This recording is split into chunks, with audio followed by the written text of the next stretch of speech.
gara-gara TKI cabut dan memilih pulang kampung. Gini loh, Malaysia sekarang lagi ngalamin krisis gede banget. Bukan krisis ekonomi doang, tapi krisis SDM. Lebih dari 200.000 pekerja Indonesia cabut dari sana dan dampaknya, gila. Sektor penting kayak sawit, konstruksi, sampai layanan rumah tangga mulai ngos-ngosan. Banyak proyek yang mandek, buah sawit dibiarkan busuk di pohon karena nggak ada yang panen. Kacau banget bro. Dan lu tahu nggak siapa yang selama ini jadi tulang punggung kerjaan mereka? Yup, kita. Orang Indonesia, para TKI. Mereka datang ke sana bukan bawa gelar, tapi bawa semangat, skill, dan loyalitas. Tapi sayangnya, yang satu ini sering banget dilupain. Rasa hormat. Malaysia kena batunya. Selama ini Malaysia nyaman banget, duduk enak di atas kerja keras tenaga kerja kita. Tapi giliran kita balik, mereka panik. Ekonomi mereka ikut gemetar. Produksi minyak sawit 2023 anjlok hampir 20%. Dan lucunya, waktu mereka coba rekrut tenaga kerja dari negara lain kayak Bangladesh, Nepal, Pakistan, hasilnya, ya ampun, zonk. Masalahnya bukan cuma soal tenaga doang, tapi juga komunikasi, adaptasi, dan kecepatan kerja. TKI itu beda bro. Kita ngerti bahasa, ngerti budaya, ngerti ritme kerja. Sekali disuruh, langsung jalan. Nggak ribet. Sementara pengganti kita, maaf-maaf aja, belum tentu bisa secepat itu. Proyek-proyek mandek, rumah kosong, ibu-ibu ngeluh. Kontraktor di Malaysia pusing. Proyek infrastruktur tertunda sampai setahun lebih. Agen-agen tenaga kerja bingung, biaya rekrut naik 2 kali lipat. Keluarga kelas menengah di sana mulai kewalahan cari asisten rumah tangga. Bersih-bersih, mau nggak mau pakai jasa aplikasi mahal. Nah lo, baru kerasa pentingnya TKI kan? Sekarang Malaysia mulai ngerayu, minta kita buka lagi pengiriman, minta dilonggarin regulasi. Tapi pertanyaannya, apa kita harus terus jadi penyelamat buat sistem yang nggak pernah nganggap kita setara? Indonesia mulai naik level. Bro, ini momentum emas. Indonesia sekarang bukan kayak dulu. Sekarang justru negara-negara lain yang ngantri minta tenaga kerja kita. Korea Selatan, Jepang, Taiwan, Jerman, semua buka pintu lebar-lebar. Bahkan Jepang sampai turun langsung ke desa-desa nawarin pelatihan. Gila, kan? Kenapa? Karena pekerja kita terbukti tahan banting, nggak banyak neko-neko, dan kerja tuntas. Dan yang paling keren, kita sekarang berani bilang tidak. Waktu Malaysia langgar MOU, kita langsung stop kirim pekerja. Itu bukan karena sombong, tapi karena kita punya harga diri. Kita bukan lagi negara buruh. Ini era baru, bro. Kita bukan lagi negara yang cuma ekspor buruh. Sekarang kita mulai bangun industri sendiri, tarik pulang profesional dari luar negeri, dan ngajarin anak-anak muda skill kekinian. Nggak cuma pegang cangkul, tapi juga mouse, drone, kamera, dan sertifikat digital. Indonesia sekarang lagi bangun fondasi. Bonus demografi? Punya. Anak-anak muda yang bisa coding, desain, sampai bikin startup? Ada. Dan lo lihat deh, dunia mulai ngeh. Kita punya potensi yang luar biasa. Krisis Malaysia berarti alarm buat semua. Ini bukan cuma soal Malaysia. Ini sinyal kuat buat negara lain juga. Bahwa mereka harus berhenti menganggap pekerja migran sebagai alat. TKI itu bukan cuma buruh, tapi diplomat diam-diam. Mereka bawa nama bangsa, bawa martabat.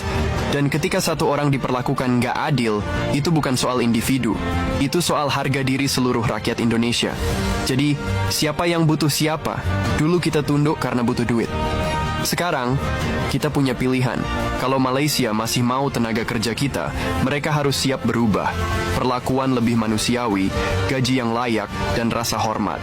Bukan sekadar janji-janji doang. Dan kalau mereka tetap keras kepala, ya silakan aja goyang terus industrinya. Karena sekarang, dunia sadar, tanpa Indonesia, ekonomi regional bakal pincang. Kita udah nggak bisa dianggap remeh lagi. Indonesia mulai bicara, bukan lagi nunduk.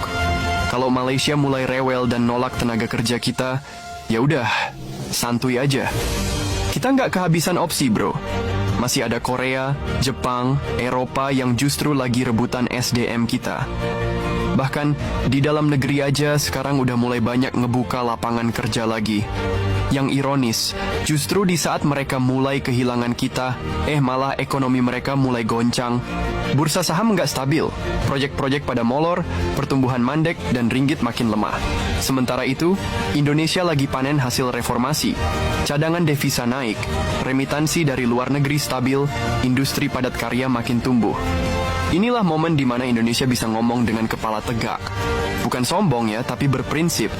Bukan galak, tapi tegas. Karena udah terlalu lama kita dianggap kecil. Padahal, kita ini salah satu pilar utama di kawasan.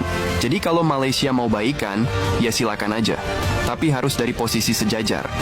Gak ada lagi tuh yang namanya relasi majikan dan buruh. Ini negara ke negara, bangsa ke bangsa. Bukan kita yang butuh mereka, justru mereka yang butuh kita. Dan buat sesama orang Indonesia, jangan lupa, yang bikin negara ini berdiri kokoh itu bukan pejabat, bukan elit yang duduk manis di kantor ber-AC, tapi para pejuang kita yang kerja keras di luar negeri, yang tiap bulan kirim uang buat keluarga, yang rela ninggalin kampung halaman demi nyambung hidup. Mereka itu pahlawan, dan sekarang saatnya mereka dihormati, bukan cuma di negara tempat mereka kerja, tapi juga sama kita sendiri. Indonesia lagi nulis ulang cerita besarnya. Dan kali ini, kita nggak mau jadi pemeran figuran lagi. Kita pengen jadi tokoh utama. Dulu, Malaysia ngerasa mereka lebih unggul. Mereka pikir karena infrastrukturnya lebih rapi, ekonominya lebih duluan naik, mereka bisa ngatur seenaknya. Tapi sekarang, pas pekerja Indonesia mulai mundur, baru deh terasa. Baru mereka ngerti, tulang punggung ekonomi itu bukan gedung pencakar langit, tapi tangan-tangan kasar yang berkeringat. Ironisnya, mereka masih sibuk jaga citra. Di media angka bagus, tapi di lapangan, sawit membusuk, proyek mangkrak, ART nggak ada, semua kelimpungan. Terus yang disalahin siapa? Kita.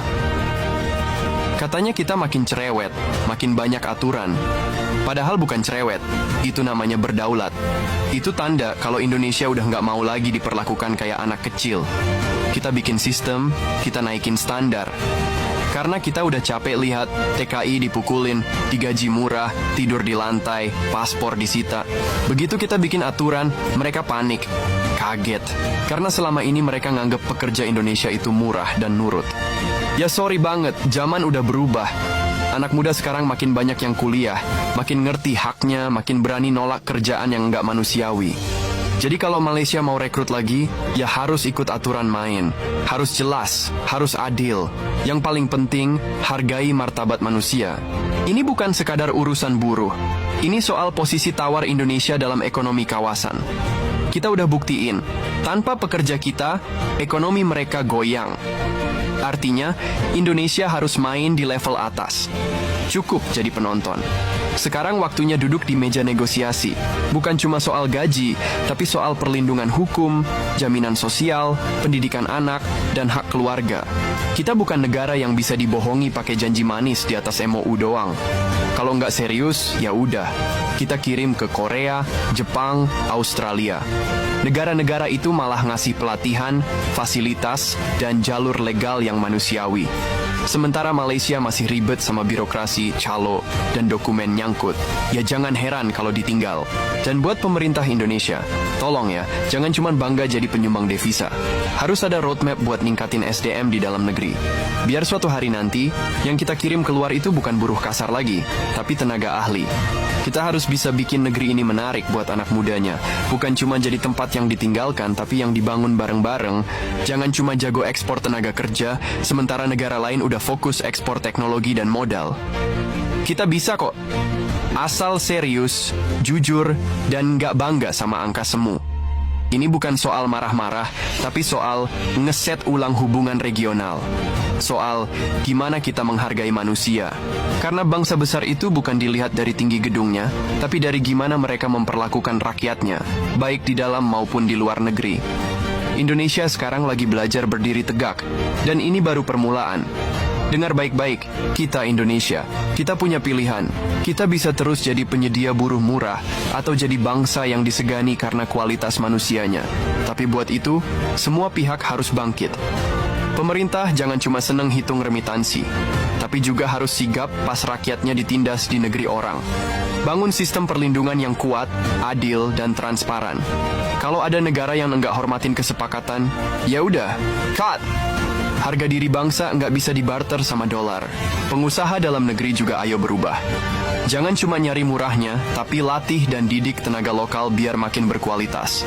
Karena kalau mau Indonesia maju, investasi paling keren adalah SDM.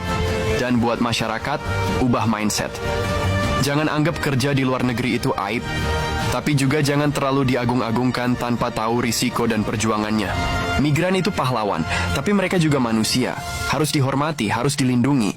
Buat kalian yang lagi kerja keras di luar negeri, dari ladang sawit di Sabah sampai dapur restoran di Seoul, kami lihat kalian, kami dengar kalian, dan kami bangga sama kalian. Kalian bukan sekadar tenaga kerja, kalian adalah wajah Indonesia di mata dunia. Dunia boleh goyah, negara lain boleh panik. Tapi Indonesia, kita belajar, kita tumbuh. Tegakkan kepala, Indonesia. Jadi bro, ingat ya, tenaga kerja Indonesia itu pahlawan zaman modern. Mereka bukan cuma cari nafkah, tapi bawa nama besar Indonesia ke luar negeri. Dan sekarang, dunia akhirnya lihat Indonesia punya posisi tawar. Kita mulai disegani, kita mulai dihormati, karena kita berdiri tegak. Dan kalau ada yang nanya, kapan TKI balik ke Malaysia? Jawabannya simple, tergantung mereka. Siap nggak mereka berubah?